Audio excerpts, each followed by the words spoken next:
My fiancée's father said, "Sign this contract for her student loans or the wedding's off." I said, "I understand." Then I took the ring back and bought a house instead.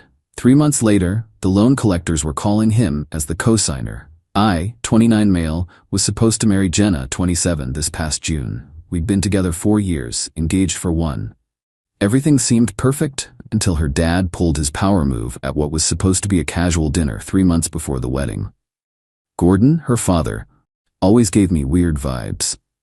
Real estate broker, drove a leased BMW he couldn't afford, constantly talked about building generational wealth while being behind on his own mortgage. But Jenna adored him, so I kept my mouth shut. That Tuesday night, after we'd finished eating, Gordon pulled out this folder, like an actual manila folder with typed documents inside, slid it across the table like we were in some corporate merger. "Before you join this family officially, we need to discuss Jenna's education investment." I looked at Jenna. She was staring at her plate. The investment was $127,000 in student loans for her master's in creative writing from a private university, the one Gordon insisted she attend because prestige matters more than price. "I need you to sign as co-borrower on the refinancing," he said. "Better rates with dual income." I flipped through the papers. The loan terms were insane. Variable rate starting at 8.9%, 20-year term. "Gordon, this would make me equally responsible for supporting your wife's dreams, yes." He leaned back, this smug look on his face. "Unless you don't believe in her potential?" Jenna finally spoke up. "Dad, we talked about this being voluntary." "Sweetheart, a real man doesn't let his woman struggle with debt alone."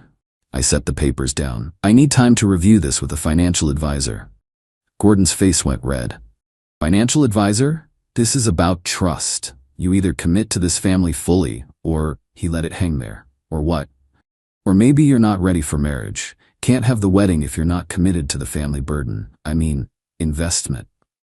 I looked at Jenna. She was crying silently. "I understand," I said. "Got home that night and couldn't sleep." Jenna kept apologizing, saying she had no idea her dad would do this, that she'd talked to him. But something felt off. She was upset, yeah, but not shocked, not angry at him. Next morning I did some digging, found out through a mutual friend who worked at the university that Jenna had actually graduated with about $63,000 in loans. The rest? Gordon had taken out Parent Plus loans and spent them on expenses. His BMW lease, a vacation to Cabo, new golf clubs.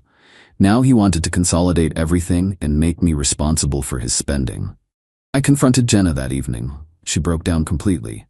"I didn't know how to tell you. He said he was helping with living expenses, but I found out later he was using it for himself.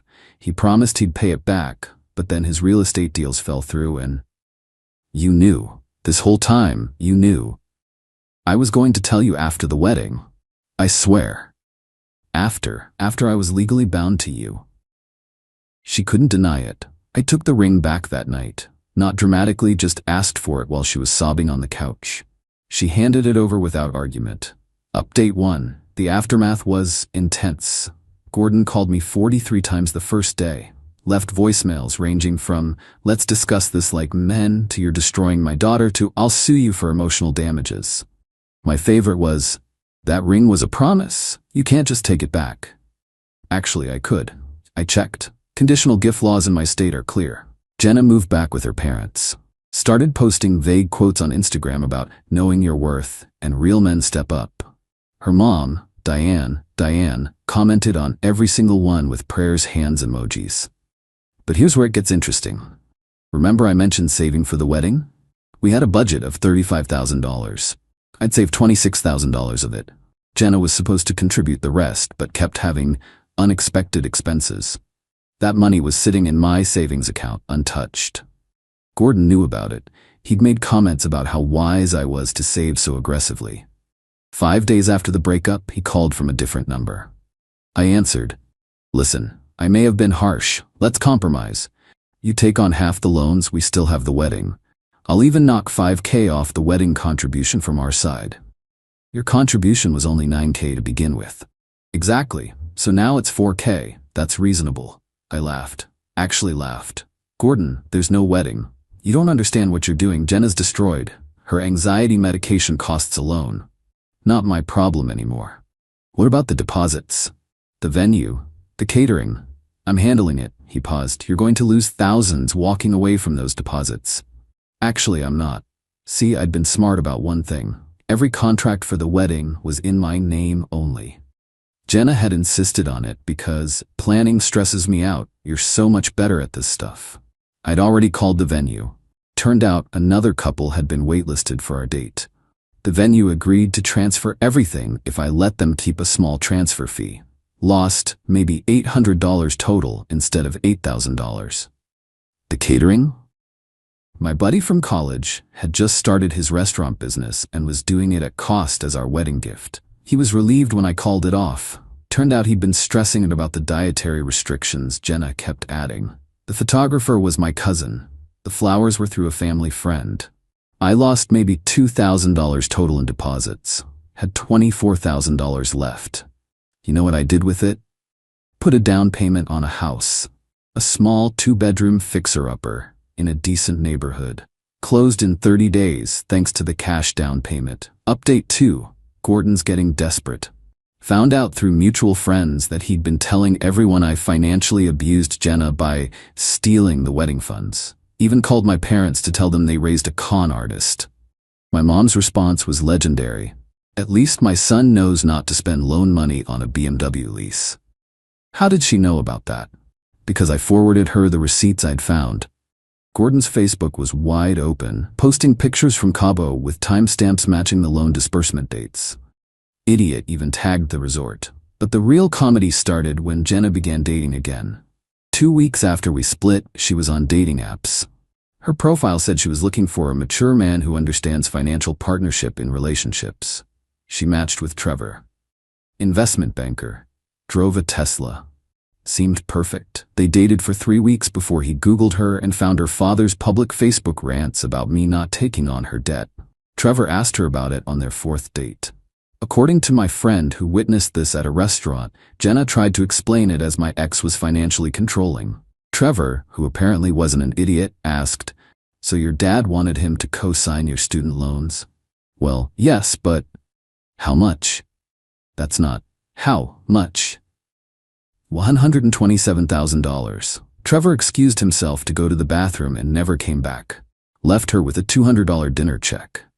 Gordon called me the next day screaming that I'd ruined Jenna's reputation. How?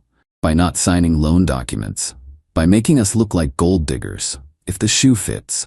He hung up. Meanwhile, I'm fixing up my house. Spent weekends pulling up old carpet, painting walls, updating fixtures.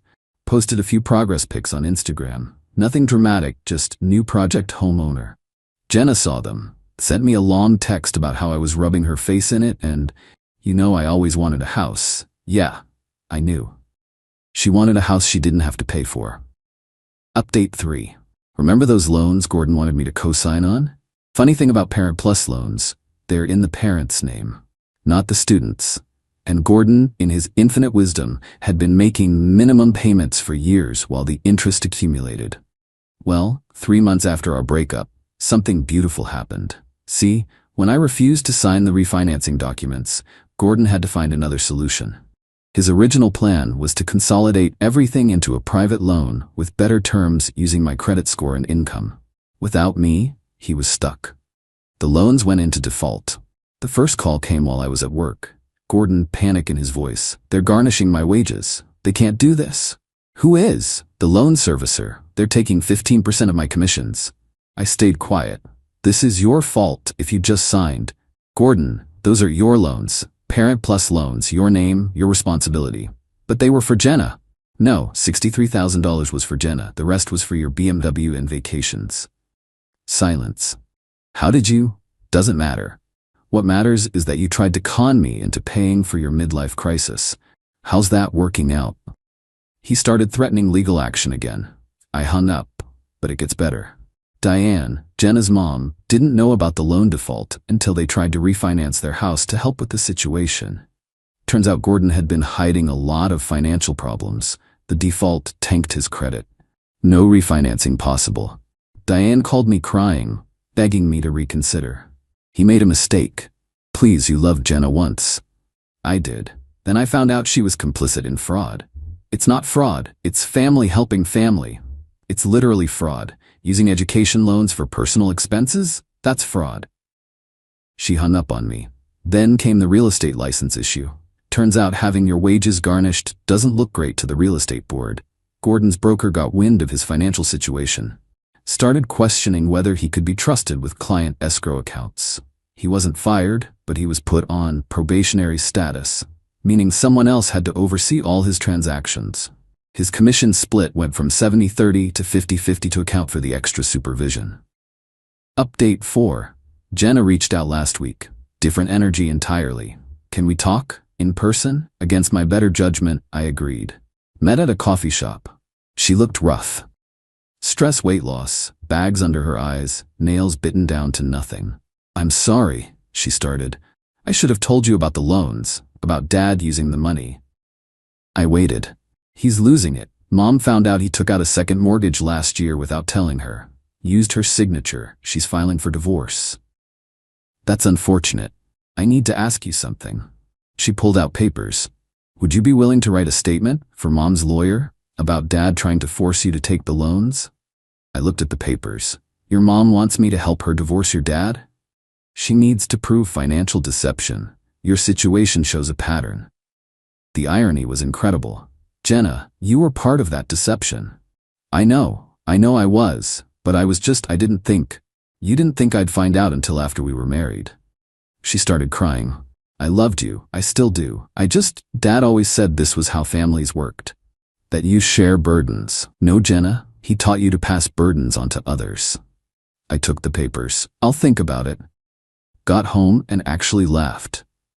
They wanted me to help clean up the mess they created.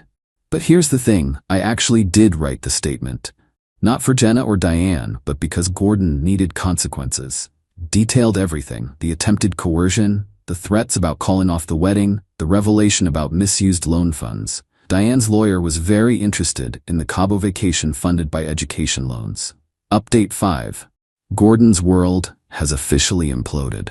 The divorce proceedings revealed even more financial crimes. He'd opened credit cards in Diane's name. Took out a car loan for a boat he sold 2 months later. The Parent Plus loans were just the tip of the iceberg. But the real karma came from an unexpected source, the IRS. See, when you use student loan money for non-education expenses, that's not just fraud, it's potentially taxable income you didn't report. Diane's lawyer, being thorough, reported the whole situation to the IRS. Gordon called me drunk at 2 a.m. last Tuesday. You destroyed my life. No, Gordon, you destroyed your life. I just declined to participate. My daughter won't even talk to me. Can you blame her? She has to move back in with Diane. Can't afford her apartment anymore. Maybe she should get a job that uses that creative writing degree. He went on a rant about respect and family and how his generation understood commitment. I put him on speaker and made a sandwich. Eventually he tired himself out. You could have had everything. A beautiful wife, a family, connections in real estate. Gordon, I do have everything. I have a house that's mine, a job with no garnished wages, a credit score in the 800s, parents who aren't getting divorced. What exactly did I miss out on? He hung up. Jenna texted me the next day. Dad's moving back with Grandma. Lost the house in the divorce. I didn't respond. She sent another. I got a job at Barnes & Noble. Good for her. Another. I'm sorry for everything. You didn't deserve any of this. That one I responded to. You're right. I didn't. Final update. Closed on selling my house yesterday. Made a $38,000 profit after just 6 months of fixes and market appreciation. Already under contract for a better place in a better neighborhood. Gordon's living with his mother, working part-time at a different real estate firm. His wages are still being garnished. The IRS hit him with $34,000 in back taxes and penalties.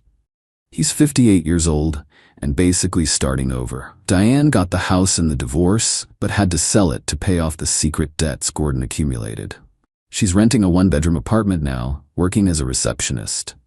Jenna's still at Barnes & Noble, dating some guy named Keith, who apparently also has massive student loans. Guess she found her financial partnership. My cousin, who was going to photograph our wedding, shot a proposal last week.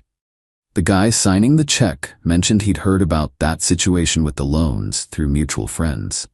Said it made him and his fiancée have a serious talk about financial transparency before marriage. They actually went to a financial counselor together. You probably saved that couple years of problems, my cousin told me. Maybe. Last week, got a LinkedIn notification. Gordon viewed my profile. That's it. Just viewed it. I updated it the next day with my new promotion to senior project manager. Petty? Maybe. Satisfying? Absolutely. Oh, and remember that ring? Sold it for $700. Put it toward the new house down payment. The jeweler asked if there was a story behind it. I said, yeah, dodged a $27,000 bullet. He laughed and said I should buy a lottery ticket with luck like that. Told him luck had nothing to do with it. Sometimes the best investment you can make is walking away from a bad deal, even if that deal comes wrapped in a white dress and calls itself love. To anyone facing similar pressure, no is a complete sentence. Your financial future is not a dowry, and anyone who tries to use your love as leverage for their gain doesn't love you. They love what you can do for them. Also, always get everything in writing, even crazy demands, especially crazy demands. Gordon, if you're reading this, and I know you are because Jenna said you've been hate stalking my socials, your BMW got repossessed last month. I saw it on the auction website. Went for $11,000 under book value. Guess that generational wealth isn't generating much, is it? Cool? Cool.